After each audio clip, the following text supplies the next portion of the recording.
Hi viewers, today we are having Mr. K.L. Rao, UNICEF Chief, Tamil Nadu and Kerala office on this World Autism Awareness Day. Let me talk. Sir, actually 2nd of April is being celebrated as World Autism Awareness Day. What is the significance of this day? Yeah, you're true. UN has declared April 2nd as the World Autism Awareness Day. Autism is one of the developmental disorders as a result of challenges, in the development of the brain. Essentially, it's important to create not just about autism, awareness about autism, but also various kinds of disabilities.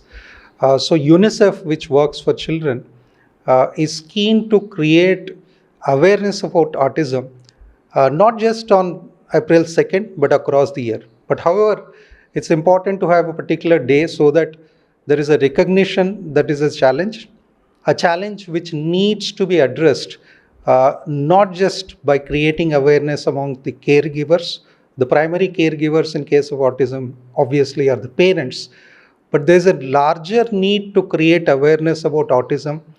What are the challenges that are faced by parents or caregivers of child or persons with autism, and how both the community and the society can help in ensuring a person who is suffering from autism can lead a normal life.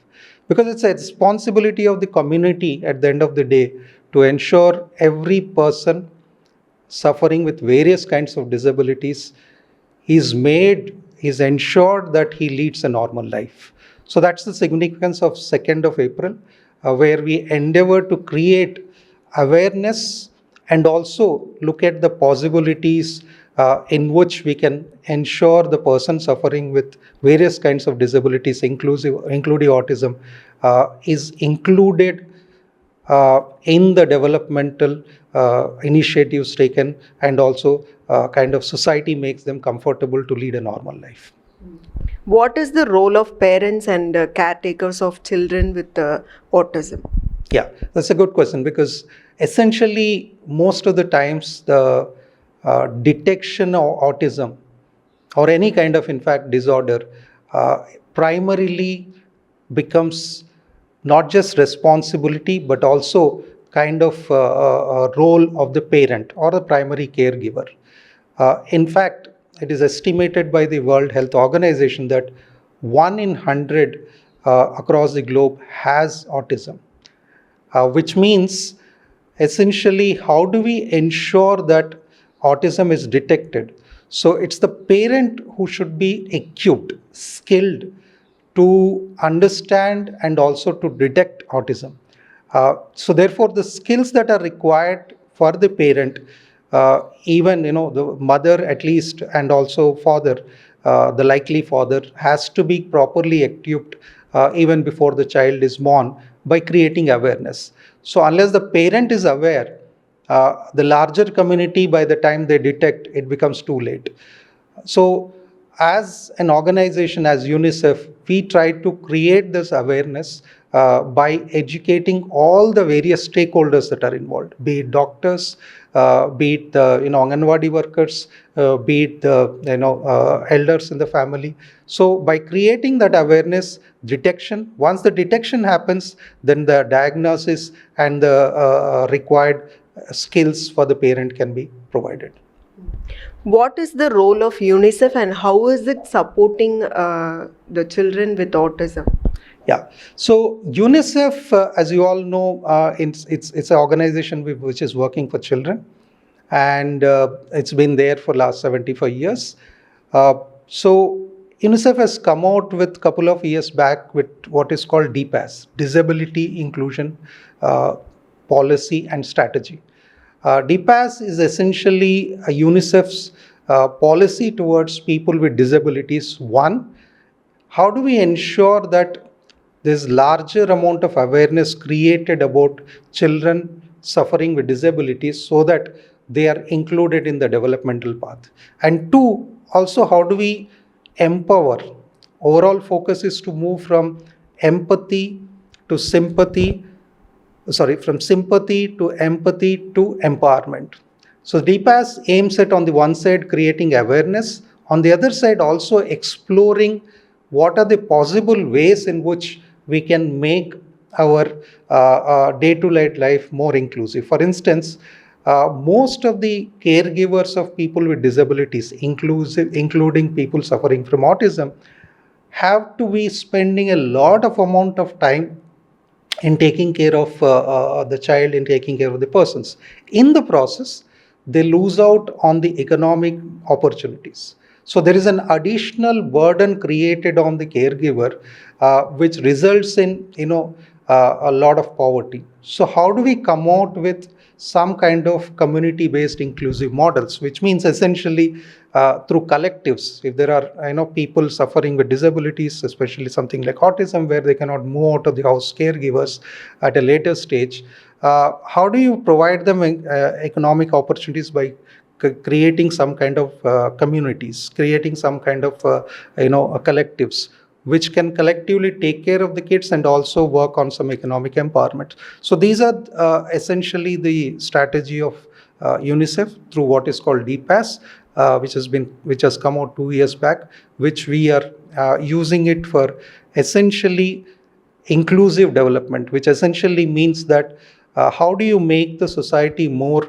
inclusive, more participative, and also more barrier-free for people with disabilities to participate.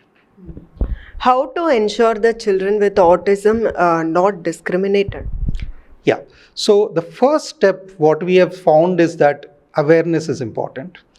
Awareness, not in terms of saying that this is a unique thing, but this is like any other kind of spectrum that we see.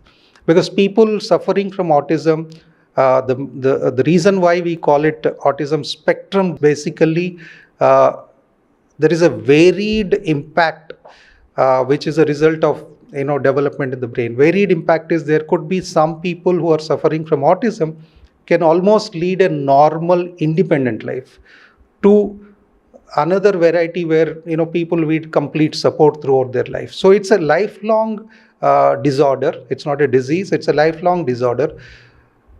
When there is awareness about it, then there is a possibility that in our developmental discourse we will make them inclusive. Currently, because there is lack of awareness, therefore we are not unable to really take policies or steps towards including them in the development. So the first step will be to create awareness. Awareness about what? Awareness about the disease, awareness about the disorder, awareness about what can be done by the immediate community. That is, it could be school, it is a playground, it could be people watching for them. Awareness created with the community, and also awareness created across the society, so that as we move on, there is greater sensitivity and also greater participation of people suffering from autism. How does it affect their real life? Yeah. So essentially, how does it affect on a day-to-day basis their interaction? For instance, they suffer from kind of inability to socialize. They lack in terms of social skills. Therefore, they lead a life which is sort of a little isolated. And we have seen during COVID time, as normal individuals, when we are unable to interact with our fellow human beings, how it is affected mentally. So you can imagine a person suffering from autism, not interacting with people, because of a kind of, it's a disorder that is there, and that leads to isolation, and isolation leads to a kind of mental health challenges. Now that mental health challenges are not restricted to the individual. It also affects the immediate caregiver, because they are also unable to participate widely in the socialization activities. In turn, it affects the entire family, and therefore the community itself is affected, because there's a fear that how does the community, when he goes to the playground, when he or she goes to the playground, how are the other children looking at it, whether they are further aggravating the isolation. So larger challenge, as I mentioned, 1 in 100, 1 in 1,000 are affected, which means the issue is too large. If we are not sensitive, then it might further aggravate the mental challenge and isolation challenge the child is going to face. What is the one message that you want to give on World Autism Awareness Day? So, along with ensuring that the primary caregivers of children with disabilities in general and those suffering with autism being equipped and skilled to detect autism early, it's important that actions need to be taken by the community and also the society to ensure that children suffering with autism are included in the society, feel wanted, and also lead a healthy, happy, and inclusive life. That's what I want the society to know, that they have a greater role in ensuring that a child leads a healthy, happy life if they are able to not just empathize or sympathize, but also help in empowering the family and the primary caregiver of the child who is suffering from autism. Thank you. Thank you so much.